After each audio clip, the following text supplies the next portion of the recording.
La expiación de Jesucristo proporciona el rescate definitivo de las pruebas que afrontamos en esta vida. El presidente Russell M. Nelson me asignó dedicar el templo de Casper, Wyoming, a finales del año pasado. Fue una experiencia profunda, emotiva y espiritual.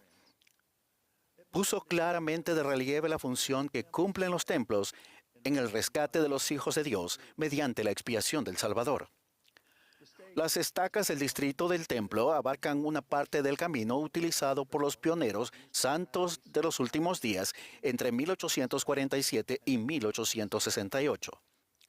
Al prepararme para la dedicación del templo, volví a leer parte de la historia del camino que se extendía junto al río Platte, cerca de Casper, y continuaba hasta Salt Lake City. El camino había sido la ruta de cientos de miles de emigrantes al oeste.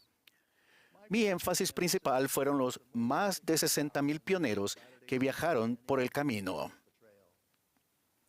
La mayoría de los pioneros llegaron en carromatos, pero unos 3,000 cruzaron en 10 compañías de carros de mano.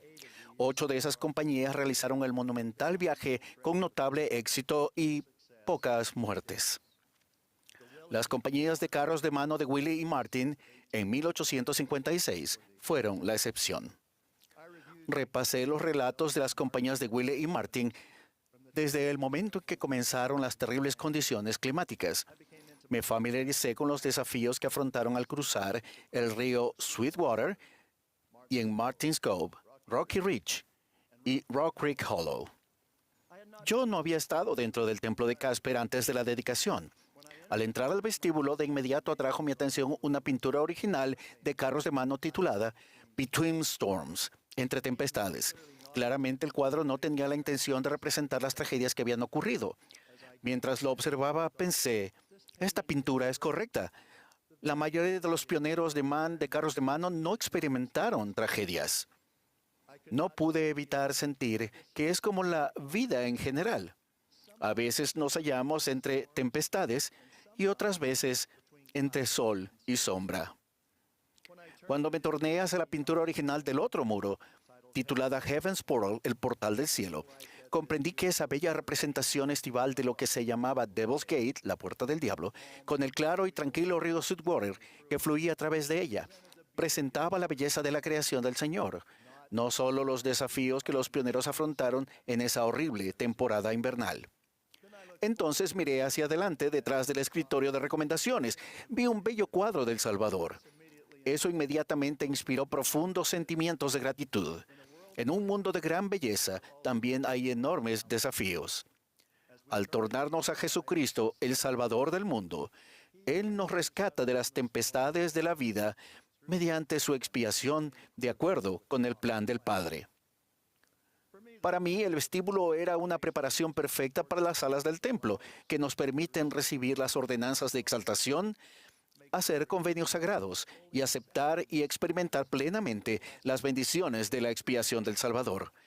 El plan de felicidad del Padre se basa en el rescate expiatorio del Salvador. La experiencia de los pioneros proporciona a los santos de los últimos días una tradición histórica singular y un potente legado espiritual colectivo.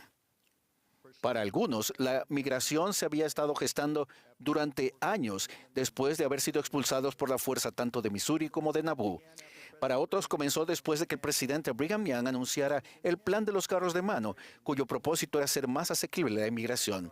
Los carros de mano costaban mucho menos que los carromatos y los bueyes. Un misionero en Inglaterra, Millen Atwood, dijo que cuando se anunció el plan de los carros de mano, se propagó como fuego en pasto seco, y el corazón de los santos pobres dio un vuelco de gozo y alegría. Muchos habían orado y ayunado día tras día y noche tras noche para tener el privilegio de unirse a sus hermanos y hermanas en las montañas. La mayoría de los santos de los carros de mano experimentaron dificultades, pero evitaron grandes acontecimientos adversos. Sin embargo, la compañía de Willie y la compañía de Martin experimentaron hambre en extremo, exposición al gélido clima y muchas muertes. La mayoría de esos viajeros zarparon de Liverpool, Inglaterra, en mayo de 1856, a bordo de 2 barcos. Llegaron al lugar de Iowa City, donde se preparaban los carros de mano en junio y julio. Pese a las advertencias, ambas compañías partieron hacia el Valle del Lago Salado, ya demasiada entrada la estación invernal. El presidente Brigham Young se enteró por primera vez de la peligrosa situación de estas compañías el 4 de octubre de 1856. Al día siguiente se presentó ante los santos en Salt Lake City y dijo: muchos de nuestros hermanos y hermanas están en las planicies con carros de mano. Es preciso traerlos aquí. Tenemos que enviarles socorro antes de que el invierno se agrave. Pidió a los obispos que proporcionaran 60 yuntas de mulas, 12 carromatos o más y 12 toneladas de harina y proclamó: vayan y traigan a esa gente que se encuentra en las planicies. El número total de pioneros de las compañías de carro de mano de Willie Martin eran de aproximadamente 1,100 personas. Unos 200 de esos preciados santos murieron a lo largo del camino. Sin el oportuno rescate, muchos más habrían perecido. Las tempestades invernales comenzaron casi 2 semanas después de que los primeros rescatistas partieran de Salt Lake City. Los relatos de los miembros de la compañía de Willie Martin describen desafíos devastadores después de que empezaran las tormentas. Esos relatos también describen su gran gozo cuando llegaron los rescatistas. Al describir la escena de la llegada, Mary Hunter dijo: las lágrimas corrían por las mejillas de los hombres y los niños bailaban de dicha. Tan pronto como las personas pudieron controlar sus emociones, todos se arrodillaron en la nieve y dieron gracias a Dios. 2 días después, la compañía Willie tuvo que recorrer la parte más difícil del camino que atravesaba Rocky Ridge. En medio de una gélida tempestad, el último de ellos no llegó al campamento, sino hasta las 5 de la mañana del día siguiente. Murieron 13 personas y se las sepultó en una fosa común. El 7 de noviembre, la compañía Willie se acercaba al Valle del Lago Salado, pero aún esa mañana hubo 3 fallecimientos. 2 días después, la compañía Willie finalmente llegó a Salt Lake City, donde se les recibió de modo maravilloso y fueron acogidos en los hogares de los santos. El mismo día, la compañía Martin aún estaba en el camino a 523 kilómetros y seguían sufriendo el frío y la comida en mal estado. Pocos días antes habían cruzado el río Sweetwater para llegar a lo que ahora se llama Martins Cove, donde esperaban hallar protección de los elementos. Uno de los pioneros dijo: fue el peor cruce de un río de la expedición. Algunos de los rescatistas, como mi abuelo David Patton Kimball, que tenía solo 17 años, junto con sus jóvenes amigos George W. Grant, Allen Huntington, Stephen Taylor y Ira Nebeker, pasaron horas en las congeladas aguas, ayudando heroicamente a la compañía a cruzar el río. Si bien este suceso ha recibido mucha atención, al aprender más sobre los rescatistas, comprendí que todos ellos seguían al profeta y desempeñaban funciones cruciales para salvar a los santos atrapados. Todos los rescatistas fueron heroicos, como lo fueron los emigrantes. Al estudiar su historia, agradecí las apreciadas relaciones familiares y la visión eterna y a largo plazo entre los emigrantes. John y Mary Linford y sus 3 hijos fueron miembros de la compañía Willie. John murió horas antes de que llegaran los primeros rescatistas. Le había dicho a María que estaba contento de que hubieran hecho el viaje y dijo: no viviré para llegar a Salt Lake, pero tú y los muchachos sí, y no lamento lo que hemos pasado si nuestros muchachos pueden crecer y criar a sus familias en Sion. El presidente James F. Faust ofreció este maravilloso resumen. En el esfuerzo heroico de los pioneros de los carros de mano, aprendemos una gran verdad. Todos deben pasar por un fuego purificador.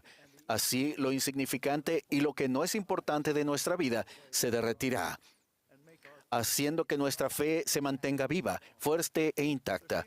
Parece que hubiera mucho dolor, angustia y a menudo congoja en todos, inclusive en aquellos que buscan sinceramente hacer lo correcto y ser fieles. Aún así, eso es parte de la purificación que se requiere para llegar a conocer a Dios.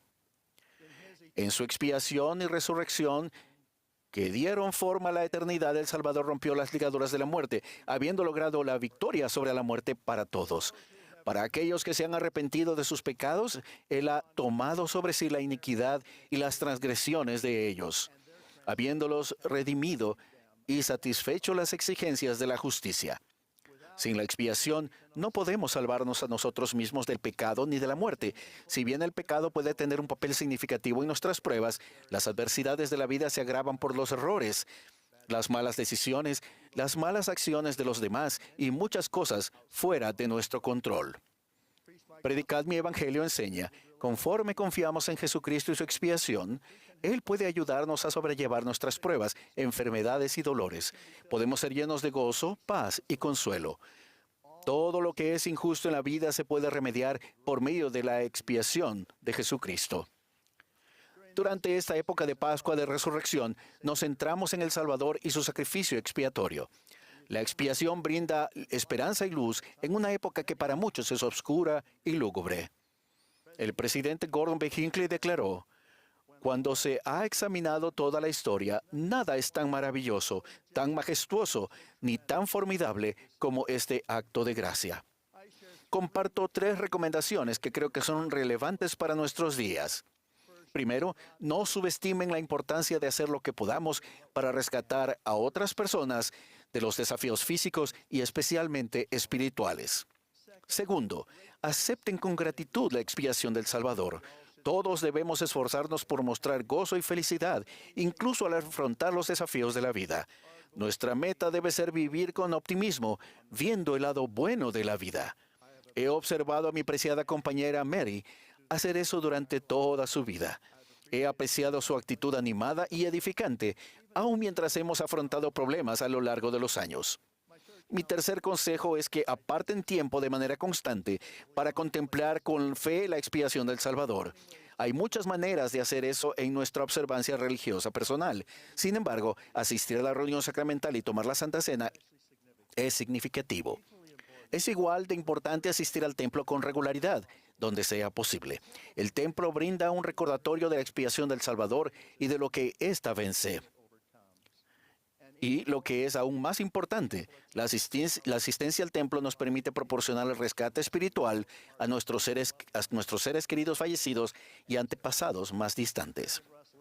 El presidente Russell M. Nelson en la última conferencia recalcó este principio y agregó: las bendiciones del templo ayudan a preparar a un pueblo que ayudará a preparar al mundo para la segunda venida del Salvador. Nunca debemos olvidar los sacrificios y ejemplos de las generaciones anteriores, pero nuestra alabanza, agradecimiento y adoración deben centrarse en el Salvador del mundo y su sacrificio expiatorio. Testifico que la clave del plan de felicidad del Padre es la expiación efectuada por nuestro Salvador, Jesucristo. Él vive y guía a su iglesia. La expiación de Jesucristo proporciona el rescate definitivo de las pruebas que afrontamos en esta vida. En el nombre de Jesucristo. Amén.